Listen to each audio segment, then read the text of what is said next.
주제 바꿔서요. 이번에 쌍용차 얘기를 좀 들어보도록 하겠습니다. 쌍용 자동차 지금 인수전이 진행 중인데 2파전으로 줄어들었습니다. 이런 가운데 새 주인 아마 다음 주 수요일 29일쯤에는 발표가 될 것으로 보이는데 그런데 인수하겠다고 뛰어든 업체들이 상당히 좀 생소합니다. 어떤 곳들입니까, 교수님? 아주 이름이 알려진 회사는 아니고 지금 현재 ELB라고 하는 회사가 5천억 원을 자기가 해서 인수하겠다고 얘기했고 에디슨 모터스는 2천억을 투자하겠다 이렇게 입찰 금액이 나왔습니다. 아마 이제 큰 이변이 없다 그러면 제일 금액을 많이 쓴 기업이 좀 유리하겠죠. ELB라고 하는 회사는 전기차 배터리를 만드는 기업인데 매출액은 아주 미미합니다. 한 1억 정도밖에 안 되고 그다음에 같이 합작으로 들어오는 기업이 3개가 있는데 이 카디널 원이라고 하는 회사가 미국에서 이미 전기 자동차라든지 차를 팔고 있는 회사입니다. 그 회사가 같이 들어와 있고 또 유상증자를 하거나 자금을 투자하는 기업이 파빌리온 P라는 회사입니다.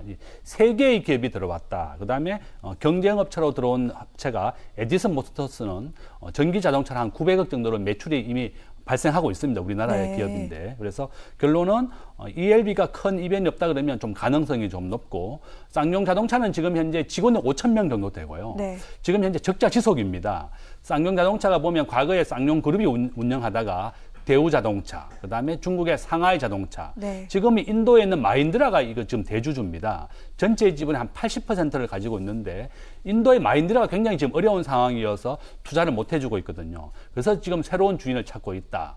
산업은행이 지금 현재 그러면 마힌드라 이 지분을 인수해라. 그럼 우리나라 지금 현재 전 세계가 지금 전기차로 많이 옮겨가고 있는 추세고 앞으로 5년 뒤에는 유럽에서는 더 이상 내연기관차를 팔 수가 없습니다. 그래서 쌍용 자동차를 어떻게 전기차로 변화를 시키고 혁신을 시킬 것이냐 거기에 달려있다 이렇게 말씀드릴 수 있겠고 제너럴 모터스라고 하는 미국의 최고의 자동차 회사는 이미 호주와 우리나라의 군산 자동차를 폐쇄했습니다.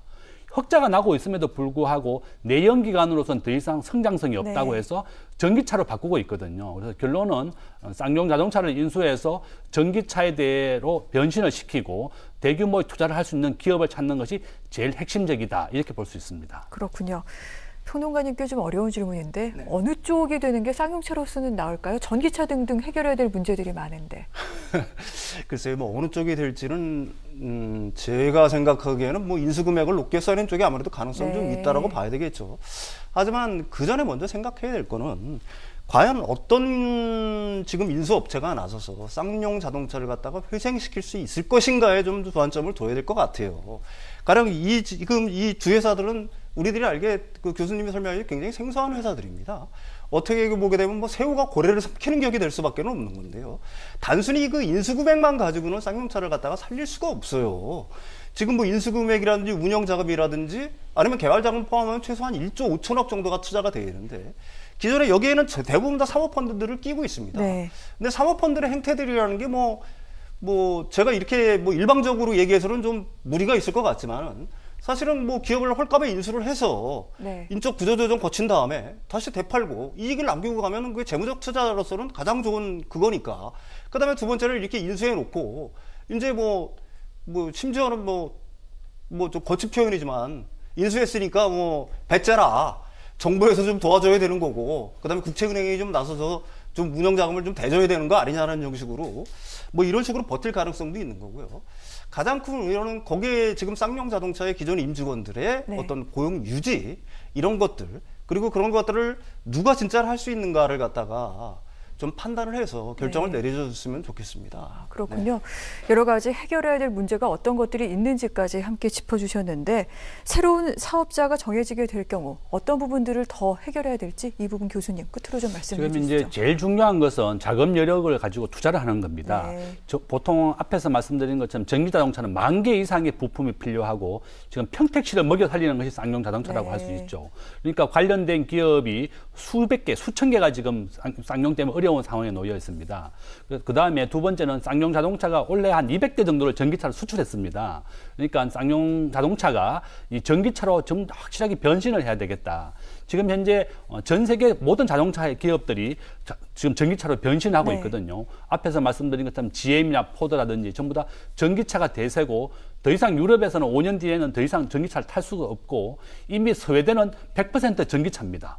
전부 다 전기차로만 하고 있다. 그래서 결론은 쌍용 자동차가 내연기관으로 중심이 되어 있는 것을 이렇게 혁신을 하고 변신을 해야 되는데 그러면 이 노조에서도 협조를 해줘야 되겠다.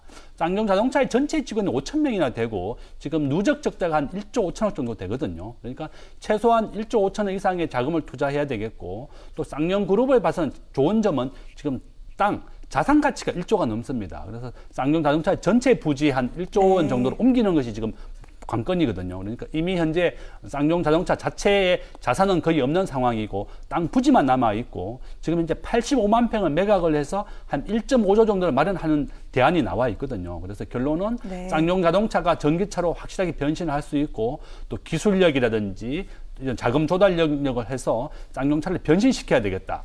제일 중요한 것은 5,000명의 고용을 설계하는 거죠.